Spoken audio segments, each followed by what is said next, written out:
या देवी सर्वभूतेषु मा सिद्धिदात्रीरूपेण संस्थिता नमस्तस्यै नमस्तस्यै नमस्तस्यै नमो नमः।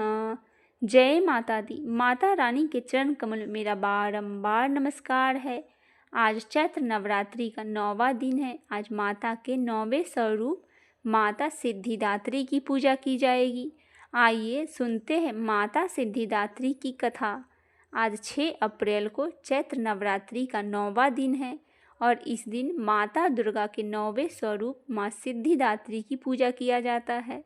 माता दुर्गा का यह स्वरूप सिद्ध और मोक्ष देने वाला है, इसीलिए माता को माँ सिद्धिदात्री कहा जाता है। इनकी पूजा अर्चना करने से सभी कार्य सिद्ध होते हैं और मोक्ष की भी प्राप्ति होती है। माता दुर्गा के इस स्वरूप की पूजा देव, दानव, ऋषि, मुनि, यक्ष, साधक, किन्नर और गृहस्थ आश्रम में जीवन यापन करने वाले सभी करते हैं। इनकी पूजा अर्चना करने से धन, यश और बल की प्राप्ति होती है। माता सिद्धिदात्री के स्वरूप की बात करें तो ये 4 भुजाधारी है। एक हाथ में कमल पुष्प तो दूजे में गदा धारण की है, वहीं तीसरे में चक्र तो चौथे में शंख धारण की है। सिंह उनकी सवारी है और माँ सिद्धिदात्री समस्त संसार का कल्याण करती है, इसके लिए उन्हें जगत जननी भी कहते हैं। वेद, पुराण एवं शास्त्रों में माँ की महिमा का वर्णन निहित है। मार्कंडेय पुराण में माँ की महिमा का गुणगान विशेष कर है। मार्कंडेय पुराण में माँ को अष्ट सिद्धि भी कहा गया है। इसका अर्थ यह है कि माँ अनिमा, महिमा, प्रकम्य, गरिमा, लघिमा, प्राप्त, ईश्वरत्व और वशित्व अष्ट सिद्धि का संपूर्ण स्वरूपा है।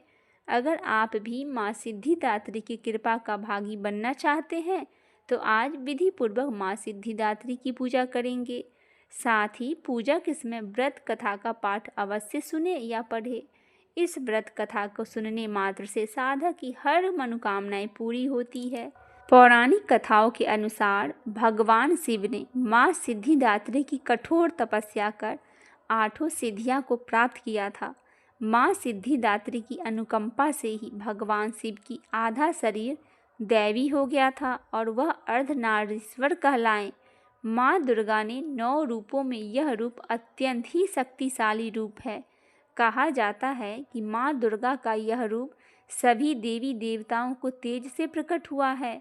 कथा में वर्णन है कि जब दैत्य महिषासुर के अत्याचारों से परेशान होकर सभी देवतागण भगवान शिव और भगवान विष्णु के पास पहुँचे, तब वहाँ मौजूद सभी देवतागण से एक तेज उत्पन्न हुआ और उसी तेज से माँ का दिव्य शक्ति का निर्माण हुआ, जिसे माँ सिद्धिदात्री कहा जाता है। या देवी सर्वभूतेषु माँ सिद्धिदात्री रूपेण संस्थिता नमस्तस्यै नमस्तस्यै नमस्तस्यै नमो नमः। अर्थात हे माँ सर्वत्र विराजमान और माँ सिद्धिदात्री के रूप में प्रसिद्ध अम्बे, आपको मेरा बार बार प्रणाम है या मैं आपको बार बार प्रणाम करता हूँ। हे माँ मुझे अपनी कृपा का पात्र बनाओ।